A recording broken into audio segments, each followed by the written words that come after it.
Good day, everybody. This is Prime Times with Attorney Leah. Today, we are very much honored to have a guest na hindi lamang magaling magsalita, magaling gumawa ng batas, pero most especially, maganda ho ang puso. At sinasabi rin ho ng iba, ang pinakapopular sa Senado. Today, our guest is Senator Robin Padilla. Good day, Senator Robin. Sen, magandang araw po. Mabuhay, ma. Alam mo, Sen, gusto ko makita ng mga tao kung sino po si Senator Robin na nakatrabaho ko. Isang taong nag-aaral, isang taong well-read, and isang taong totoo. So, Senator Robin, sisimulaan na ho natin. May nakalimutan kang isa. Ano, sir? Well-traveled. Well-traveled. That's the best education you can have. English yan. Sen, doon sa kasama ko ho kayo nung 3 times during public consultations last year, hindi ho natin makakalimutan na we went to Baguio, Davao, and Cebu. Pinag-usapan ho natin kasama ang mga barangay officials natin, private stakeholders. We even had justices go with us. Senator Robin, sa 2 taon niyo ho sa Senado, ano ho ang pinakamalaki niyong take-away sa pagiging senador? Umpisahan natin sa ako ba ay masaya sa trabaho ko. Yes, sir. Pwede natin doon umpisahan. Yes, sir. Kung hindi dahil doon sa 27 million na bumoto sa akin, matagal na ako nag-resign. Bakit, Senator? Hindi ako masaya eh. Hindi ako masaya kasi siguro yung proseso, parang hindi tayo makahabol sa pangangailangan ng tao. Parang pakiramdam ko, nahuhuli tayo. Yes, sir. Ang gobyerno natin, kasama na ang buong Senado, ang malaking kapulungan, judiciary, executive, sabihin mo na. Sa loob pa lang ng, wala pang 1 taon, kasi nung tayo, naalala mo na, lagi tayo nasa mga hearing. Yes, sir. Wala akong ina-absent dyan. Natapos ako ng gabi, ng nakaraang araw, kinaumaga, nandun ako sa pinakamaagang hearing, nakikinig ako. Pare-parehas ang nakikinig ko, nakakasawa na. Pare-parehas ang problema.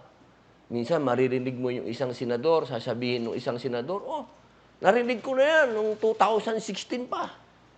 Kasi yan pa rin ang dahilan nyo. Ma'am, kung ikaw ay isang revolusyonaryo na nakipaglabang ka sa bayan ng napakatagal at nakikita mo ngayon sa mga mata mo na ganito kabagal ang form natin ng gobyerno natin, na hindi na tayo makahabol sa pangangailangan ng tao, pero nakukuha pa nating magdiskusyon, anong take away natin? Correct. Sen, makat lang kita. Opo. Nagtatrabaho rin ho ako sa gobyerno at pareho ho tayo ng thinking. Medyo matagal. Hindi nga ho medyo masyadong matagal. Paano ho kaya natin? Example. Yes, sir. Kung paano, ma'am. Ito kasi maganda yung nangyayari, karanasan. Kasi Yes. mahirap yung kwento, wala tayong sinisiraan. Magaling lahat ang ating mambabatas, nasa mataas na kapulungan, nasa malaking kapulungan, magagaling, edukado lahat yan. Pero yung forma ng gobyerno, ang mabagal. Example, meron mistaken identity. Ito, mama, isang 61 years old na isang senior citizen pupunta sa abroad, papakita ko sa iyo kung gaano kabagal. Okay. Pagdating sa airport, hinold. Yes, sir. Sinabi, Interpol siya. Meron daw silang red notice. So, kinulong yung mama. Yung mama, ang sinasabi niya, hindi ako yan. At ang pinakamatindi sa lahat, yung Armed Forces of the Philippines, nag-certify na yung taong hinahanap ninyo dyan sa Interpol ay matagal ng patay. Kaya ang mama na yan, hindi siya yan. Ito ho yung tungkol kay Tatay Said. Opo, kay Muhammad Said. Ma'am, 6 na buwan bago nakalabas yung tao. 6 na buwan. Sabi mo nga sa akin, yung 6 na buwan na yun, pumirma pa yung 24 na senador para suportahan yung matanda. Yung Makalaya. power na yun, isipin mo yung power na yun, ha? May power ka na. Binigyan ka ng power ng 24 na senador. Binigyan ng instruction ang NBI, ang Interpol, ang PAO, na tingnan nyo itong kasong to. But it still took 6 months. 6 months. Senator Robin, sa tingin ko tama natin din i-diskusyon tungkol kay Tatay Said. Medyo malapit sa puso ko rin ho ito eh. Hindi, bilang abogado, ayoko rin ho na meron pong na unjustly detained. Mali ho yun. Hindi lamang ho sa sarili niya, sa pamilya niya, syempre sa kinabukasan din niya. Ano ho ang magiging tingin sa kanya ng mga tao? Nakulong pa rin yan eh. Kahit nasabihin natin without guilt siya, nakulong pa rin ho. Ngayon ho, nabalita. Lumabas pa yung mukha niya na ito na yung hinahanap po. Correct. So ngayon, Senator Robin, ano ho ang ginawa ninyong ways or move para sa libo-libong Tatay Said na meron ho tayo dito sa Pilipinas? Kasi hindi naman ho alam ng lahat na may ganyan. Lalo na ho, yung sabi niyo nga ho, may 24 na senators ang tumulong, ha? Paano ho ngayon yung mga walang tumutulong? Ano ho ang mga moves? Marami ninyo? yun. Correct, sir. So ano ho ngayon ang moves ninyo para makatulong ho sa mga taong illegally detained due to mistaken identity, sir? Alam mo, eto na naman. Noon pa lang, alam mo naman, di ba? Lagi akong pagdating sa usaping legal, madalas akong malungkot. Yes. Kasi ang daming pasikot-sikot. Kasi pag dinaan mo sa legal talaga, ang gagaling ng mga abogado. Yes. Oh, ang daming ganun-ganon. Ano? Kaya, nung una, ang sinabi ko doon sa aking staff, dapat merong obligasyon ng gobyerno na kapag ikaw ay nakulong nang wala kang kasalanan, dapat bayaran ka ng gobyerno. Damages yun eh. Lahat ng klase ng damages. Compensation. Mentally, oo. Yes. Morally, sabi mo na, lahat na. Exemplary, Oo, lahat. emotionally, di ba? Ikulong ka ng pambihira, isipin mo. So, nung tinignan namin yung batas, wow, lumang-luma yung batas, ma'am. Isipin mo, 1,000 a month ang iba. 1,000 a month. Alam mo ba kung magkano ang gastos sa loob ng kulungan pag ikaw ay nakulong? Nakulong ako, ang laki-laki ng gastos dyan. Akala mo ba walang gastos makulong? Kahit na pinakakain ka ng gobyerno, ano ba pagkain doon? Maraming gastos. Yes, sir. Okay? Lahat doon, electric fan, may arkila. Kama mo, may arkila. Yan yung realidad. Yes, sir. Okay? Ano yung 1,000? So, inisip namin, taas nyo naman. Okay. Ewan ko naman, tumaas nga sa 10,000 lang eh. Pero hanggang doon lang daw talaga. Yes, Kasi sir. ako kasi, ang naisip ko, mataas eh, mga 100,000. Siyempre. Kailangan magbayad ng gobyerno. Mga ganyan. Kaya lang, alam mo na, may mga kailangan sundin na ganito sa ligla. Okay, 10,000. Okay. So, tinaas namin ng 10,000. Amendahan namin yung lumang batas at magbabayad ng gobyerno ng 10,000 a month. Maliit yun. Totoo po, maliit yun. Pero Mabigyan man lang ho ng value, sir. ang sinasabi kasi lagi ng aking mga staff, naging staff din naman Yes, kita, sir. diba? Laging makibagay tayo. Kailangan wala tayong makadiskusyon Yes. sa kahit na sinong senador. Kailangan yung ating mga ipinapanukala katanggap-tanggap sa lahat. Yes, Baka sir. naman humingi tayo ng saksakan ng laki dyan, Yes, sir. dumaan pa sa napakahabang interpelasyon. Okay. Sen, Oo. gusto ko yung sagot, yung nabanggit ninyo ho dyan na... Kasi nung nakatrabaho ko ho kayo, ang gusto ho talaga natin is, hindi ho natin iniisip yung mga ibang senador, ang iniisip ho natin yung mga principals na gusto natin matulungan. Yun. Number one. Number one yun. Oo. Ngayon, sir, paano po ba sa Senate? Kasi I understand there are 24. Isa lamang ho kayo. But you are number one. Hindi ho maaalis ho yan sa lahat ng knowledge ng kahit sino. You were and are number one. Pero ma'am, walang ano yun, ha? Walang extra benefits ang pagiging number one. Yun ang gusto kong Wala yun, ha? Baka akala ng mga tao, pag number one kami, maganda kang opisina. Yes. Oo, Yun ang gusto kong tanongin sa inyo, sir. Wala po. Pinakamaliit po ang opisina natin sa, Yes, sa sir. Senado. Ito ang gusto kong tanongin ho sa inyo. Mahirap po ba na makakuha ho ng suporta sa ibang mga senador natin pag meron ho kayong gustong Mahirap, ipasa na lalo batas? pag baguhan ka. Paano po? Hindi nawawala yung kultura nila doon. Na neophyte ka. If you're not part of them before, kahit na you are number one, Hindi ho po ba yun nakakabigay ng advantage sa inyo na, oh guys. Walang advantage yun. Ay talaga, sir. Wala. Ang may tradisyon sa Senate na seniority, yung mga veterano. Sa tingin ko, sir, sa lahat naman ng government offices, kahit sa private, may ganyan din ho, sir. Kahit naman senior citizen, meron naman tayong ganun. Yes, diba? sir. Meron talagang pribilehiyo. Yes. Pero sana, pagdating sa mga batas naman na makakatulong talaga sa ating mga kababayan at hinihingi, dapat isantabi natin yung pagiging neophyte, hindi abogado, criminologist lang yan, yung mga artista lang yan. Alisin din natin lahat yan. Ang dapat, Kasi pagdating sa loob ng Senado, sa plenaryo, lahat tayo pantay-pantay. Hindi pinag-uusapan sa konstitusyon, malinaw. Hindi naman sinabi doon na kailangan abogado, kailangan ganito ang senador. Hindi ganun. Sa konstitusyon, malinaw. Na Yes, kailangan citizen ka lang, kailangan ikaw marunong bumasa. and you are able to represent the people. Yun ang number one. Yes. Kaya, sir, Naiintindihan ka ng tao sa ground. Correct. Sa ground. sir, narinig na Sa kita. grassroots. Sir, narinig na kita, sir, sa plenaryo eh. Yes, ma'am. Tindig balahibo nga sinasabi ko kina Attorney Jay eh. Sabi ko, pag nakikinig ako kay Senator Robin, parang pinapakinggan ko, parang Filipino version ni JFK. Makikinig ka eh. Kahit na hindi ko naiintindihan minsan, sir, yung Tagalog. mga... Tagalog, sir. Naku, sir, sa Tagalog tayo nagkakaanuhan. Pero, sir, importante ang... Nung nakikinig ako, sir, naniniwala ako. Salamat po. Naniniwala ako, sir. So, ang tanong ko sa inyo, sir, hanggang saan ang kaya mong ilaban? Kasi napag-usapan natin pagiging neophyte ninyo. Bago Opo. natin pag-usapan, sir, yung pipeline nyo. Kasi ang gaganda ng pipeline nyo, sir, eh. Hanggang saan ang kaya nyong ilaban para sa mamamayang Pilipino, kahit na neophyte kayo?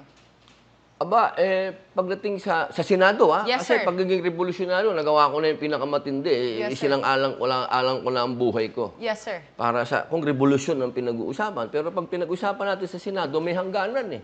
Kasi may proseso, may Yes. sinusunod na protocol. Bureaucracy. Na kailangan, pag dumaan ka sa first reading, o pagkatapos ng first reading, maghihiring ka, o pagkatapos mo ng Mahaba. second. Pag yung ginawang report ay hindi pinirmahan ng mga kapwa mo senador, hindi darating yun sa plenaryo. Kaya hindi po ibig sabihin na wala. Sa sinasabi ng mga tao, nasa na yung mga panukala mo eh. Malungkot po ang nangyari sa mga panukala natin kasi hindi napipirmahan. Naalala ko Katulad yan, po nung ating unang-una na atin pong amendahan ang saligang RBH. batas patungkol Yes, sir. sa economic provision. Yes, sir. Pinaghirapan natin yan, ma'am. Yun ang hindi ko maintindihan eh. Pinayagan mo ko na umikot ako, binigyan mo ako ng budget ng Sambayan ng Pilipinas na umikot bilang komite, magtanong, pumunta sa malalayong lugar. Pagdating ko, magre-report ako sa iyo, hindi nyo pipirmahan. Yun, sir. So sana sa una pa lang sinabi nyo na. Sir? Hindi na sana ako gumastos, di ba? Sir, ito yung very, very close to my heart tong RBH. Yes, Yan ma'am. ang tawag ko dyan, sir, the RBH. Kasi I remember those times na we had to contact justices. We had to get their expert opinion, sir. We had to Kailangan natin puntahan sa bahay Correct. So, para imbitahin. yes, sir. No, so now, ang tanong ko, sir, charter change na naman. Mhm. Hindi po ba yan rehash lang ng idea ninyo, sir, nung last year or 2 years ago? Ito kasi, sir, ang sa akin. Kung napagbigyan last year yon, di sana umabot tayo nung sa barangay elections. Di ba yan ang plano natin? Dahil mas Yes, ma'am. mura. Yes. Di ba? Pinag-usapan natin, gagastos lamang ho tayo ng 30 million or 40 million kesa doon sa 100 plus millions na gusto nila. Ngayon, sir, pinag-uusapan na naman ho. Sinabi na nga ho na baka plebisito na next year. Sir, anong nararamdaman ninyo bilang first, senador, na paulit-ulit na naman based also sa sinabi ninyo kanina. Second, as someone na nag-isip po para makapasok yung foreign capital, makadagdag ng kagandahan sa buhay ng mamamayan natin. And third, sir, bilang Robin Padilla as an onlooker sa politics. Unahin natin yung naramdaman nila dating Presidente Fidel Ramos. Mga naramdaman nila former President Gloria Macapagal Arroyo. Ito yung mga presidenteng napagbintangan eh.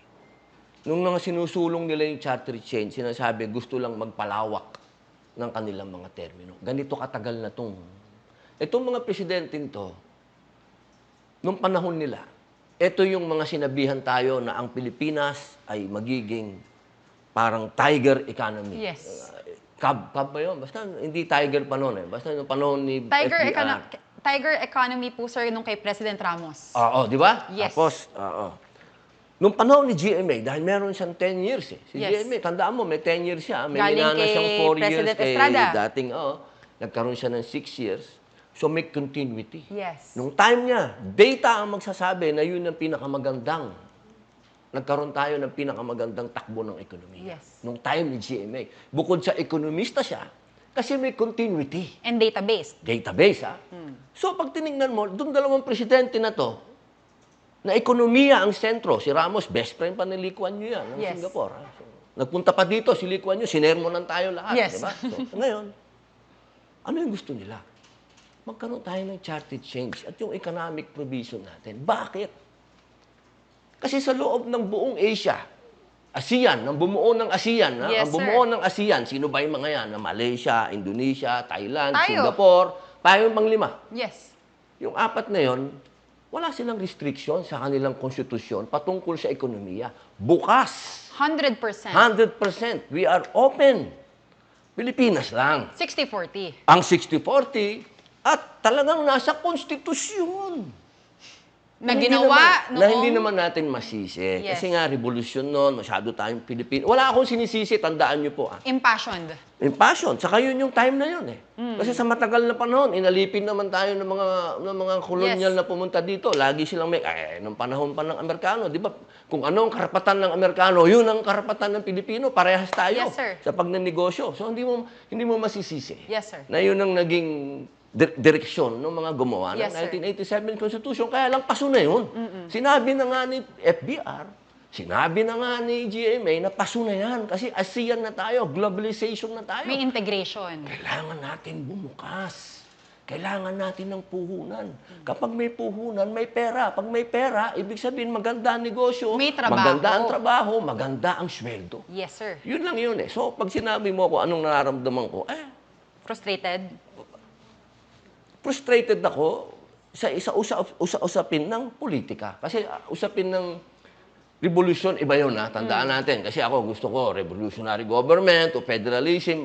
Masyadong drastic yun eh. Yes. So nasa gobyerno na ako, kailangan dahan-dahan tayo. Pero hindi naman porket sinabi mong dahan-dahan, maging mabagal ka. Correct. Di ba? Iba naman yung dahan-dahan sa mabagal. Yung dahan-dahan nag-iingat. Kung ang mga karatig nating bansa, na katulad ng Vietnam, Vietnam na yun, sir. Vietnam na itong pinag-uusapan natin. Susunod dyan, Cambodia, susunod dyan, Laos, Burma. Yan, okay. Vietnam. Galing sa napakahabang gera.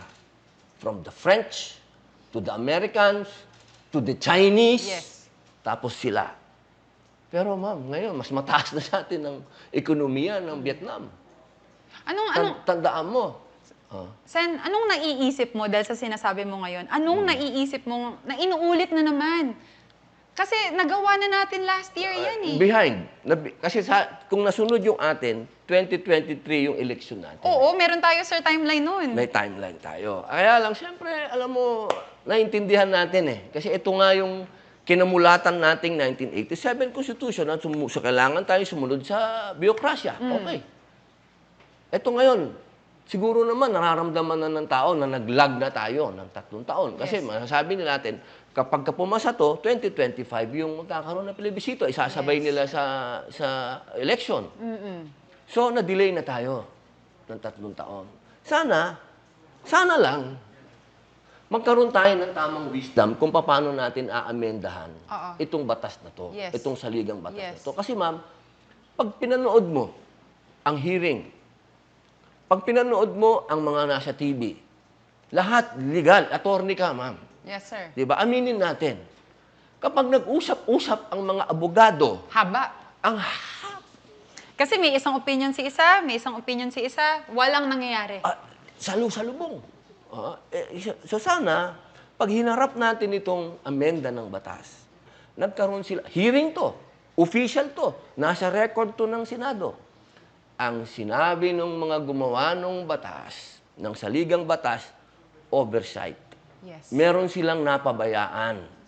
Kasi, ang alam ng lahat, unicameral ang tinutulak natin. Ibig sabihin, isang house lang. But hindi naman yan, sir. Kaya lang, eleksyon sila, nanalo yung bicameral, oversight, hindi nila nabalikan Correct. yung Section 1 ng Article 17. Di ba? Yun Yung Congress na sinasabi, kailangan with 3/4 ng votes. Both houses. Oo, both houses. Ang gusto ng iba, magdagdag ng...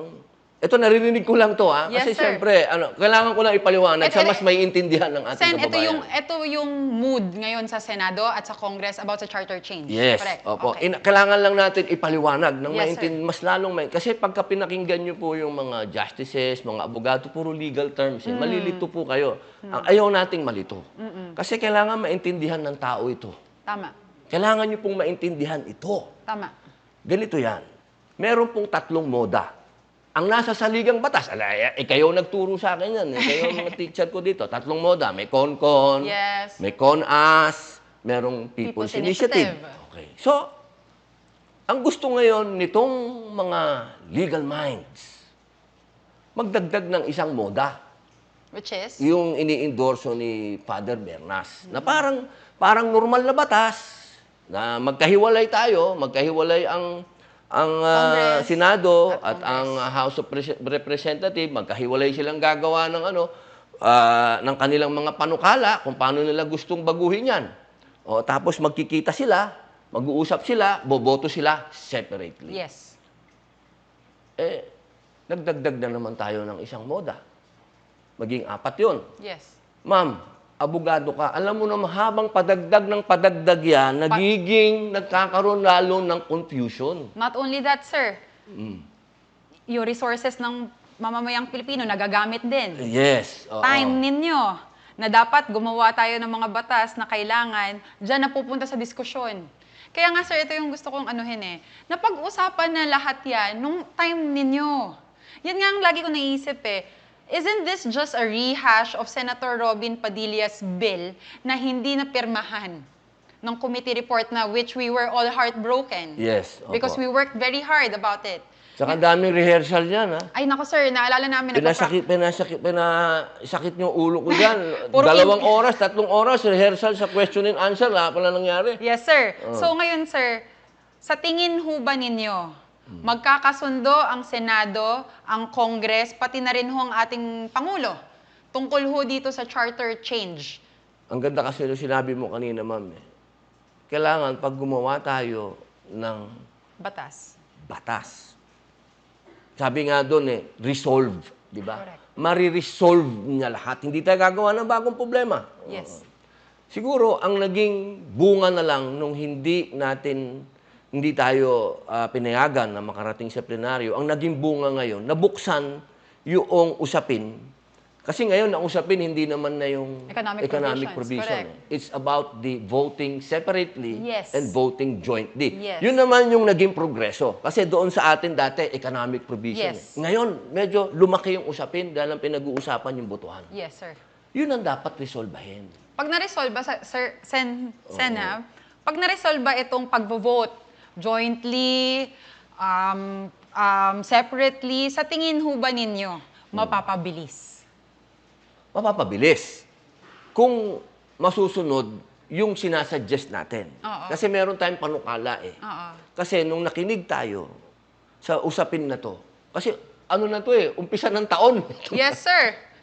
Ito yung sumampal sa atin lahat di ba? Correct. Oh, wow, merong People's Initiative, may ganito. Nabigla nga ako Yes, dahil committee ko yan So parang bulag ako Hindi ko alam ano nangyari. Biglang may ganun na lang na meron na pala. Okay. Maganda yan. Sino nag-start, sir? Si Presidente. Yun ang pinakamaganda sa lahat. Kasi noong naalala mo, nung panahon natin, Tayo lang, sir. tsaka yun ang sinasabi ng lahat. Matigas na nga ulo ko, hindi ko alam. Ang sinasabi nila, kailangan humingi ako ng tulong kay Presidente para ma-approve itong economic provision natin. Amenda. Ako naman, ang linaw sa konstitusyon na wala namang pakialam ang Presidente dito dahil tao ang magdidesisyon dito, tao ang magra-ratify nito, tao ang ano nito. Hindi ko inisip na humingi ng tulong sa Presidente. Siguro yun nga talaga ang naging pagkukulang natin. Hindi tayo na-endorso ng Presidente sa LIDAC o anuman, kaya hindi tayo umusad. Pero ngayon, na dahil kay Presidente, nanggaling at sinabihan niya ang malaking kapulungan at ang mataas na kapulungan na kailangan na nating amendahan ang economic provision ng Konstitusyon. Sa tingin nyo mapupush, boss? Kasi- mapupush pero babagsak sa voting eh. Kahit anong sabihin mo, may problema yung konstitusyon kasi eh. Nagawa Sa siya, sir. konstitusyon, ang sinabi doon, resolved by Congress upon the vote of 3/4. Yes. Yun eh, sabi. Kaya lang, dalawang house natin. Yun ang ang gusto ng kasi may RB resolution of both houses 7 yata yung sa Congress. Gusto nila jointly. Yes, sir. Voting Kasi mas jointly. madami sila eh. Oo. Ang gusto naman ng Senate, separately. Sa akin, yun lang i-solve natin. Yun ang amendahan natin. Yung Section 1 ng Article 17. Ilagay na natin doon. Yeah. Ba't tayo magdadagdag ng isa pang moda na pagdidiskusyonan nyo pa yan Na na kayong matagal na mga naman. matatalinong tao at mga legalidad na makakarating pa ng Supreme Court yan, Yes. kung saan-saan, ang haba ng proseso, ang haba ng Yeah. prosesyon. Amendahan natin yung Section 1. Ako, Sen, Idagdag na lang natin. bilang Diba? abogado, sa tingin ko, kung naresolbahan yung Section 1 na yan, maraming batas ho tayo mapapadali. Bilis! Sobrang mapapadali. Oo. Katulad, sir, netong pinag-uusapan natin. Okay na ho tayo sa charter change. Opo. Nasabi nyo na yung mood ng Senate, nasabi Opo. na Pero yung atin, ma'am, ang opinion natin, hindi po sa usapin ng tayo'y nakikipag-away Of sa course. kanila, ha? Yes. Opo, hindi po. Yung atin lamang po, kung saan bibilis. Yes. Kung saan bibilis lang. Sir. Minsan iwasan natin kasi yung diskusyon. Sir, naniniwala ako, sir, na pagka nagkaroon tayo ng isang moda na mapapabilis ang lahat ng bagay, hindi lamang ho gaganda yung buhay ng ating mga kababayan, pero it would set a precedent. Opo. Na this administration made it happen. Dito lang sa time frame na to. Kasi meron nga, sir, like annulment, it takes 5 to 10 years. Nabubugbog na yung asawa, pero hindi pa rin tapos. Opo. Kaya, sir, sa tingin ko dito, if ito ma-resolve, being a lawyer, sir, if this gets resolved, Section 1, Article 17, this would create an amazing precedent during BBM's administration and during your time as a senator. Lahat ho kayo. Inshallah. Opo. Katulad nito, sir, cannabis medicalization. I heard last night the committee reports was signed. Ano sir ang pakiramdam ho natin dyan? And sa tingin ninyo, ano ho ang magiging progreso? Gaano kabilis na naman? Gaano katagal na naman? Palagay ko po pagdating dito sa medical cannabis, ito naman yung ating makatotohanan. Yes. Makatotohanan. Realistic, sir. Oo, na pagpapaliwanag. Hindi ko Yes, sir. dadaanin sa legal kasi hindi naman kayo maniniwala sa akin. Siguro sa karanasan. Siguro nakita din ng mga senador na nilapitan ko patungkol dito, yung puso ko pag sinasabi ko to. Kasi ako mismo, yung usapin ng ako ay stuntman. Alam mo naman yan, ma'am. Yes, sir. Sa pelikulang Pilipino, ako gumagawa ng aking stunts. Marami akong bali sa katawan. Yes, may sir. bali ako dito. Sa edad kong to, I'm suffering. Sa pain, rayuma, lahat yan. Sinisingil ka niyan eh. Physical. Physical. So ako, hindi ako binibigyan ng option ng Pilipinas. Ang gusto ng Pilipinas, ang batas ng Pilipinas, ganito. Kumuha ka ng mga synthetic drugs diyan, kumuha ka ng mga pain reliever diyan. Inumin mo yung mga sisira ng liver mo. Inumin mo yung mga fentanyl na yan, Demerol na yan, morphine na yan, To relieve the pain. to relieve the pain. Lahat yan, ma'am, may side effect. Pag pinaliwanag ko sa kanila na itong medical cannabis, wala itong side effect. Wala pa nga namatay dito eh. At hindi ito kaparehas ng sinasabi niyong recreational marijuana. Okay. Magkaiba ito. Ayun. Okay, yun ang naiintindihan nila. Okay, ano ba yung medical marijuana? Doon nila malalaman. Regulated. Na pinag-aralan ko to. Yes, sir. Nagpunta ako sa Netherlands, nagpunta ako sa Israel.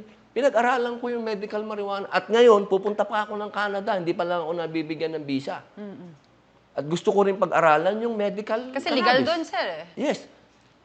Yun yung mga bagay na sinasabi ko kanina, ang travel mas magandang karanasan It gives you yan. good education. Opo. Mas Yes. naipapaliwanag natin. Yes, sir. Hindi ito isang bagay na isinulong natin nang wala tayong alam. Of course. Pinag-aaralan natin Yes. ito. Kinakausap natin ng mga doktor. I remember, sir, pinag-usapan din natin nun. I remember you guys would be asking from the US FDA also of their opinion. Meron po. Meron po, Diba? meron po tayong mga nakausap na tiga-US, hindi Yes. nga lang mga FDA pa nila. Pero nakausap natin yung mga namamahala doon sa mga states. Kasi sa Amerika, federal, hindi pa siya legal.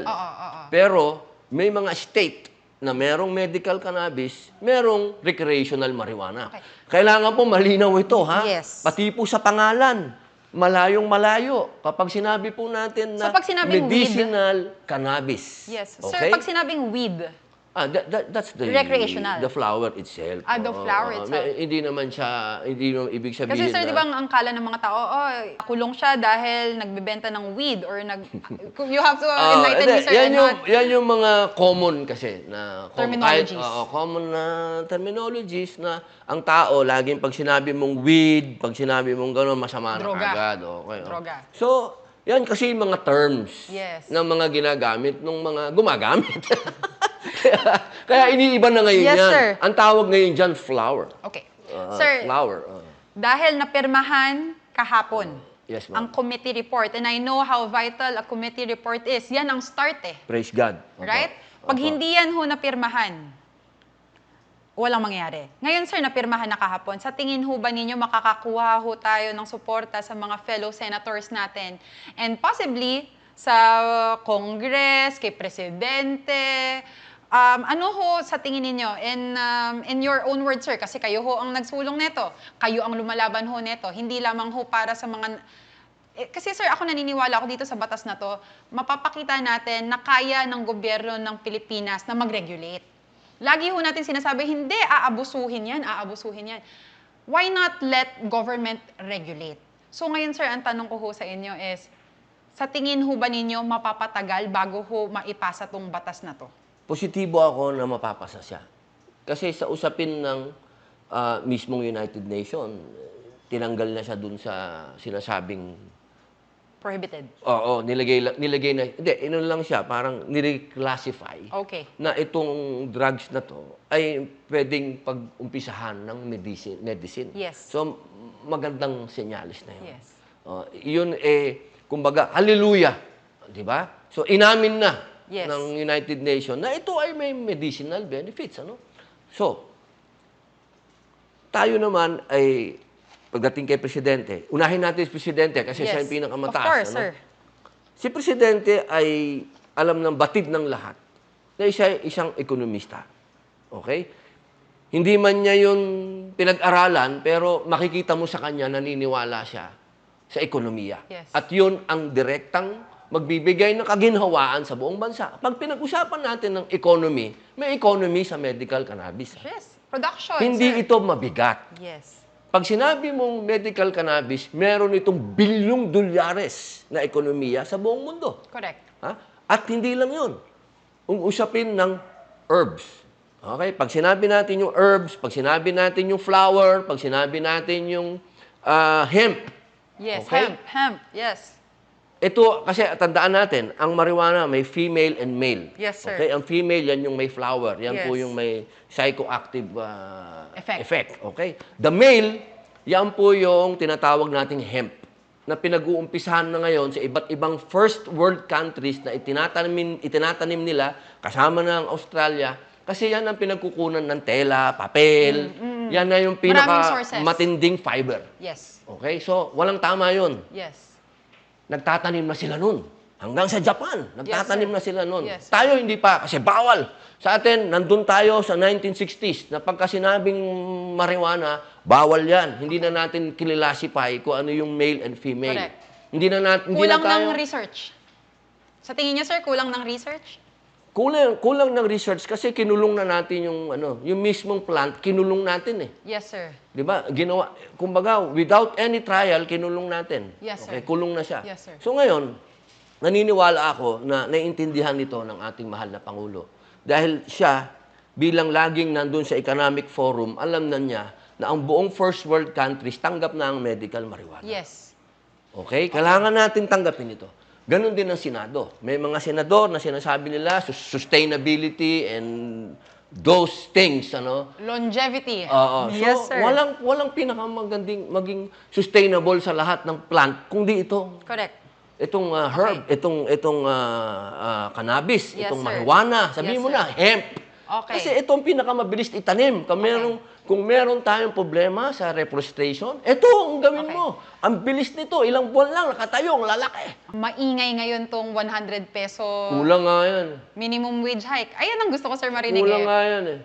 In a short answer, Sen. Sa tingin ninyo, mapapasa to before 2025? Dapat. Ang tagal naman. 2025 Okay. pa, dapat 2024. Sir, may tanong din ho ako dyan. Dahil naririnig-rinig ko rin ho. Tapos na to sa Senado, tapos na sa Yes. third reading to, nasa House na to. Yes. Ang sinasabi ng mga tao, sir, ginagawa lang... Ito, sir, you may or may not answer. Oo. Pero I know you, sir, to always have no filter and be honest eh. Lagi kang honest, sir. Sa tingin niyo, sir, ginagawa lang to ng ibang tao, hindi ko ho alam kung sino ho, sir, pero ito ang sabi-sabi. Ginagawa lamang daw ito para daw ho sa eleksyon, para magpapogi. Hindi no, sistema yan. Oo. Dapat natin paniwalaan din ng mga opinion na yan. Kasi madalas ganyan. Yun naman. You think there's some truth? Siyempre naman. Okay. Ayan na, 2025. Correct, nandyan Pero na eh. ang kailangan natin mangyari dito, kay anuman ang kanilang intensyon, Purpose. kailangan itong pumasa. Pero tanong ko, sir, Kailangan itong pumasa. Ano man ang intensyon? ano, sir, kung yun man ang intensyon nila at ito ang resulta na mapapaganda ang buhay ng mga mamamayan natin, Bakit hindi? bahala kayo magpapogi. Oo. Itong sa 100 peso minimum wage hike, paano naman ho yung mga employers? Ayokong sapawan yung yung author nito kasi si Jinggoy tsaka si Senate President. Hindi, kahit short lang, sir. Ito, short lang. Oo. Hindi naman ang Senado po, hindi po ito gagawa ng isang bagay na walang study. So, ito lang po yung sinisigurado ko sa inyo. Opo. Pag humakbang po ang Senado, maniwala po kayo sa akin, nandiyan ang pinakamagagaling na tao. Correct. Nakita nyo naman yan. Correct, no? sir. Hindi po ito magiging threat sa mga negosyo, lalo sa maliliit kasi merong ano yan eh, meron silang nilagay na mga kung ilan lang yung empleyado na dapat may mga ganun eh. Yes, oo. sir.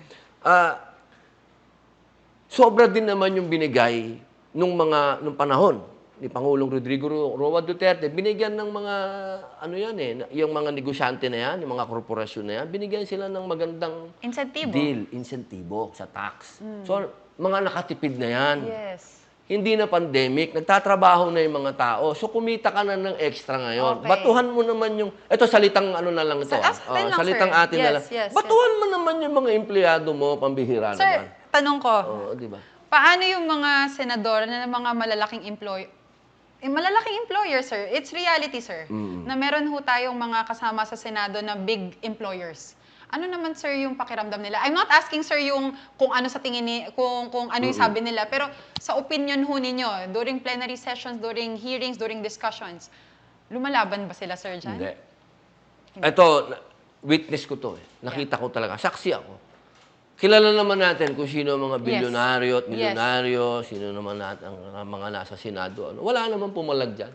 Nung nilabas yung 100 peso, ano na yan, Wage hike. lahat yan, mabilis na mabilis yan. Ito ang pinakamabilis sa lahat na pumasa ng third reading.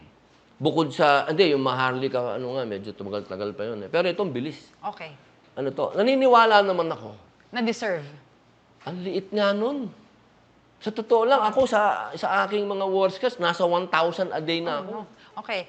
Sir, Ang dapat nga, ang bayad nga sa worker ngayon, nakita ko nga, nung nagpaano ako ng data, nakalagay doon, 1,120. Uy, kulang pa pala ako na siya. yun yung parang mabuhay ng maganda. Okay. Ang isang pamilya, kailangan sumasahod siya ng 1,120. amendment or revision of the revised penal code, yes or no? Marami na tayong kailangan amendment yan. So yes, Kasi wala na tayo sa panahon. i-overhaul amendment, i-revise natin, sir? Kasi we have to keep up with the times. Oo, pero ano lang, Amendments. amendment lang. So, Hindi niya kailangan i-revise. divorce law, sir. Oo, dapat. Kailangan na. Proteksyon ng babae yan. Tutulong kayo doon sa principal author na si Meron Senator ako Rita? mismong bill. Okay. Divorce bill. Okay. Third, sir, Tutulong ho ba kayo na maiayos ho tong charter change for next year? Masasama po ba kayo sa movement ng ating administrasyon na maisulong ang charter change? Opo. No, Opo. no reservations, Sen. Economy and political. Okay. Kasama yung economy and Hindi lang siya political. pwede sa isang resolusyon, kasi bawal yun. Sa isang resolusyon, dapat isa lang. Kayo nagturo niyan, hindi Yes, sir. pwedeng dalawa-dalawa. Correct. Doon sa 100 peso, after sir, ma-approve yan either ma-approve man yan sir ng both houses. Susulong na naman ho ba kayo ng isa pa pong hike? Oo. Hindi ako pwedeng, ako ay hinalal para sa kapakanan ng lahat ng Pilipino. Yes. At 80% ng lahat ng Pilipino, kulang na ang kanilang sinesweldo. Okay. Siguro naman, maiintindihan tayo ng 20%. Yes. Oo. Okay. Sir, doon sa Said Bill, gagawa ho ba tayo ng more na... Kasi in aid of legislation yan, sir, eh. And as a senator, that is your right, that is your power to exercise. So in aid of legislation, sir, 3 batas na gusto ho ninyo na nasa pipeline ninyo ngayon. Ano ho ang bills? Na gusto kong pumasa? Correct. Medical cannabis, divorce, saka itong charter. Ano ho ang gusto niyo sabihin sa 27 million at sa 100... I-overall na ho natin. Hindi naman ho kung sino lang bumoto sa inyo dahil you serve the 110 Filipinos, million Opo. Filipinos. Mga mahal kong kababayan, marami na pong ipinupukol sa atin. Pati po pag-ahit ng bigote, ginawang issue. Yung akin pong asawa, ginawan din ng issue tungkol sa kanyang pagbabitamina. Pati po yung issue na ayaw ko mag-Ingles na napunta pa sa I move. Ang dami pong ibinintang sa atin pero wala po isa dyan patungkol sa pagnanakaw. Hindi po tayo kailanman na pinagbintangan sa usapin na yan. Ako po ay walang absent sa Senado. Ang akin pong ginagawa ay extra. Marami po akong ginagawang extra. Wala na sa trabaho ko. Pero yung aking mga staff nagrereklamo na, hindi na namin trabaho to, pero ba't namin ginagawa? Dahil public servant po ako, binoto nyo ako bilang pagsilbihan kayo. Kaya kung ano man po yung mga issue na pinupukul sa akin, wag po kayo sanang maapektuhan dahil lahat po yan intriga lang. Showbiz. Hindi ko po maintindihan, hindi sila makawala sa gandang lalaki ko. Yun lang lagi ang issue patungkol doon. Kaya sana, wag po kayong maapektuhan. Pagdating po sa politika, alam ko naman po na ako po'y nagtatrabaho at hindi po nasasayang ang inyong boto at ang pondong ibinibigay niyo po sa akin bilang senador. Sweldo, wala po akong tinatago dyan, pinamimigay ko po yan. Opo, kahit sarili kong pera, pinamimigay ko po yan. Kaya patawarin niyo po kami kung meron kaming mga maliliit na pagkukulang, pero na pinalalaki ng iba. Tandaan niyo po, ako po ay boses ninyo sa Senado, action, hindi drama. Kung hindi ho ako naniniwala, hindi ko ho kayo kakausapin ng ganito para marinig ho ng 110 million nating Filipinos na dapat ho tayo maniwala hindi lamang ho sa trabaho ni Senator Robin, pero pati ho sa kanyang puso, the working senator. This has been Prime Times with Attorney Leah, and I wish you all a good day.